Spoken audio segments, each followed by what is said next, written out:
মহান রবের কাছে শুকরিয়া জানাচ্ছি, আমি আল্লাহর কাছে শুকরিয়া জানাচ্ছি যে তিনি আমাকে আজকে এইখানে নিয়ে এসেছেন এবং এই পর্যন্ত এসে আপনাদের সাথে কথা বলার তৌফিক দিয়েছেন। তো আমি আল্লাহ রব্বুল আলামিনের কাছে শুকরিয়া জানাচ্ছি।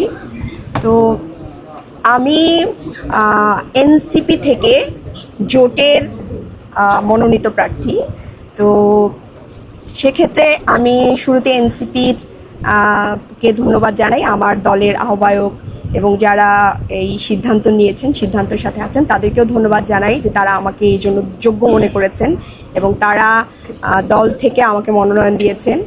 পাশাপাশি আমি জামাত ইসলামকে ধন্যবাদ জানাই যে এই যে পলিটিক্যাল কমিটমেন্টের জায়গাটা, এটা তারা ঠিক রেখেছেন।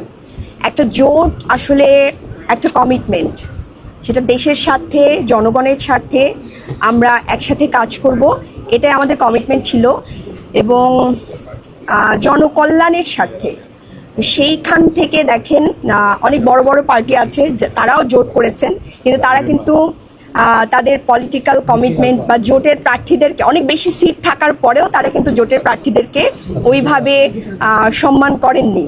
তো এই জায়গা থেকে আমি বাংলাদেশ জামায়াত ইসলামকে ধন্যবাদ জানাই যে তারা তাদের পলিটিক্যাল কমিটমেন্টের জায়গা ঠিক রেখেছেন। পাশাপাশি আমরা আজকে এই জায়গায় দাঁড়িয়ে আছি শুধুমাত্র জুলাইয়ের কারণে, এবং এটা জামাত ইসলামী এবং জোটের পক্ষ থেকে সিদ্ধান্ত হয়েছে যে আমরা একজন শহীদ পরিবারের প্রতিনিধিত্ব চাচ্ছিলাম। সেখান থেকে আমাদের সাথে শহীদ পরিবারের একজন প্রতিনিধি আছেন, একজন মা আছেন, শহীদ জাবিরের মা আছেন। এটাও অনেক বড় একটা বিষয়, যেই জুলাইয়ের উপর দাঁড়িয়ে আমরা আজকে এইখানে দাঁড়িয়ে আছি, সেই জুলাইয়ের একজন শহীদের মা আমাদের সাথে আছেন, এটা আমাদের জন্য অনেক বড় বিষয়। তো এই জায়গা থেকে আমরা আশা করি, এবং আমাদের সাথে যেসব আপারা আছেন ওনারা খুবই কোয়ালিটি সম্পন্ন, ওনারা অনেক অভিজ্ঞ এবং রাজনৈতিকভাবে এনারা আমাদের থেকে অনেক বেশি অভিজ্ঞ।